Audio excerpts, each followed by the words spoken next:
अगर हर समस्याओं से जूझना है तो आ जाओ वृंदावन। श्री जी का आश्रय बना सकते हैं कैसे? अगर ये भावना है कि हम श्री जी के आश्रित हैं तब तो कोई समस्या नहीं है।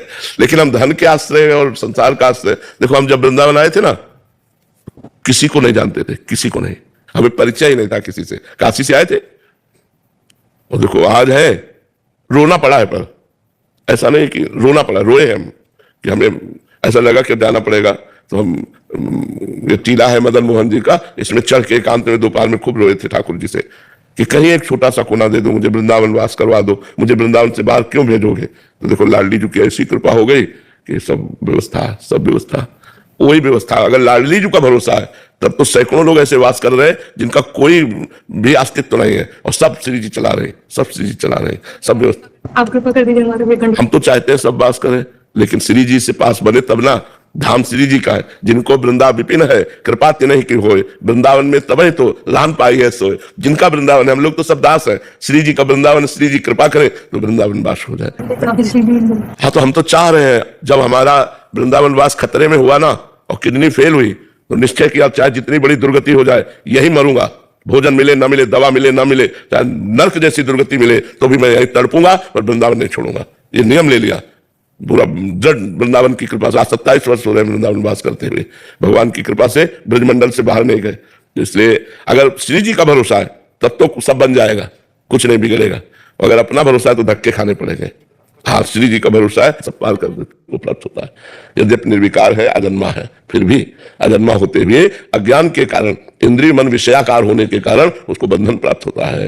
निर्विषय होने पर नहीं स्वात्मारामम विषय मृग तृष्णाम भ्रमयति, वो आत्माराम पुरुष जीवन मुक्त हो जाता है। देवल जी दुबई से, राधे राधे। महाराज जी आप पूछ रहे हैं कि मेरा प्रश्न है कि व्यक्तवाद और अव्यक्तवाद के बारे में आप जिस भक्ति मार्ग पर हैं वो स्पष्ट रूप से व्यक्तवाद दर्शाता है। महाराज जी अद्वैत और द्वैत में भेद जाना चाहते हैं कि नहीं, कि बट कभी कभी आपके प्रवचन में अव्यक्तवाद या अद्वैत शब्दावली का भी प्रयोग होता है, तो इस विरोधाभास को कैसे समझा जाना चाहिए? कहाँ विरोधाभास कहाँ है, हमको बताइए, आप विरोधाभास व्यक्त कीजिए। एक में लीन होने वाले हैं, मतलब जब मुक्ति होगी कभी भी शरीर, तो प्रेम में भी तो एक हो जाता है।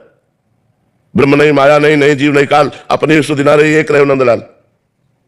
दो कहाँ, न भक्ति में न प्रेम में। चरम अवस्था भक्ति की जब आती है तो एक ही तत्व रह जाता है, कृष्णाकार मन, कृष्णाकार बुद्धि, कृष्णाकार चित्त, कृष्णाकार हम। अभी समझा कहाँ है?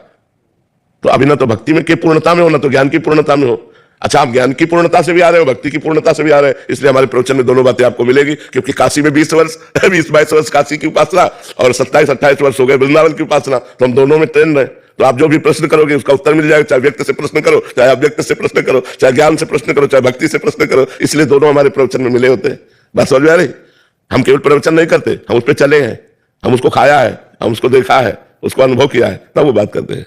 महाराज जी भक्ति मार्ग वाले को कैसे देखना चाहिए और ज्ञान मार्ग वाले को आपका प्रवचन को कैसे, क्योंकि उत्तर तो दोनों सुनने वाले हैं। हाँ, दोनों सुनने वाले हैं। दोनों के लिए जितना प्रवचन हम करते हैं वो दोनों के लिए लाभदायक है, चाहे ज्ञान मार्ग का सुने चाहे भक्ति मार्ग का। अंतिम जो फाइनल होता है वो हम प्रवचन ही नहीं करते, अंतिम फाइनल स्वयं अनुभव का होता है। उस समय वो शिवोहम में आ जाएगा और वो दासोहम में लीन हो जाएगा। ये प्रवचन का विषय नहीं है, ये स्थिति है। लेकिन साधन काल दोनों का समान, जैसे दोनों ब्रह्मचर्य, दोनों जितेंद्रिय, दोनों मनोनिग्रही, दोनों भगवदाकार चिंतन करने वाले, भगवत चिंतन। वो प्रणव का चिंतन करे, तुम राम का चिंतन करो। वो ओम चिंतन करेगा, तुम कृष्ण का चिंतन करो। कृष्ण कृष्ण कृष्ण, दोनों का मार्ग एक ही है। लक्ष्य भेद हो जाता है। लक्ष्य में भेद ये हो जाता है कि वो भेद दृष्टि से भगवान की तन्मयता में मैं को भूल जाता है, और वो अभेद दृष्टि से सबको मैं में समेट कर मैं की स्मृति में तन्मय हो जाता है। मैं ब्रह्म हूं, अहम ब्रह्मास्मि, मैं ब्रह्म हूं। अंतःकरण की वृत्ति उसकी उदय हो जाती है, मैं ब्रह्म हूं, और वो अंतःकरण की मैं दासो हम।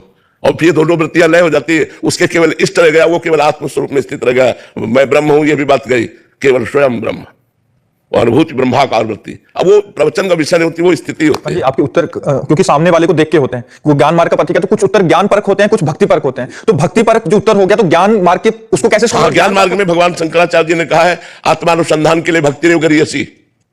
अगर भक्ति की जाए तो आत्मबोध बहुत जल्दी प्राप्त हो जाए, और आत्मबोध प्राप्त करने के लिए अगर वो भक्ति नहीं करता है तो आत्मबोध प्राप्ति में बहुत समय लगेगा। स्वयं सनक सनंदन सनातन सनत कुमार हर समय हरिशरणम जपते रहते हैं। बिना भक्ति के आत्मबोध शुद्ध होना बड़ा कठिन है। ज्ञान का पंथ कृपाण का धारा परत खगेश लगे नहीं बारा। केवल ज्ञान की बातें कर लेना बात अलग है। जिस समय काम वेदना जागृत होती है ना, भूख जागृत होती है ना, प्यास जागृत होती है ना, इंद्रियों की मांग होती है ना, उस समय बावरा बना देती है बड़े बड़े साधकों को औरों की। तो वही कोई शुद्ध गुरु कृपा पात्र, भगवत कृपा पात्र ही इस माया पर विजय प्राप्त करके आत्मबोध या भगवत प्रेम को प्राप्त होता है। बीच के सब अभी डगमग डगमग है, बैलेंस बना के चल रहे हैं। भोग भी भोग भोग रहे हैं और भक्ति भी कर रहे हैं। लेकिन ऐसे रंग नहीं आता, बैलेंस बनाने से रंग नहीं आता, एक रकील खींच दी जाती है।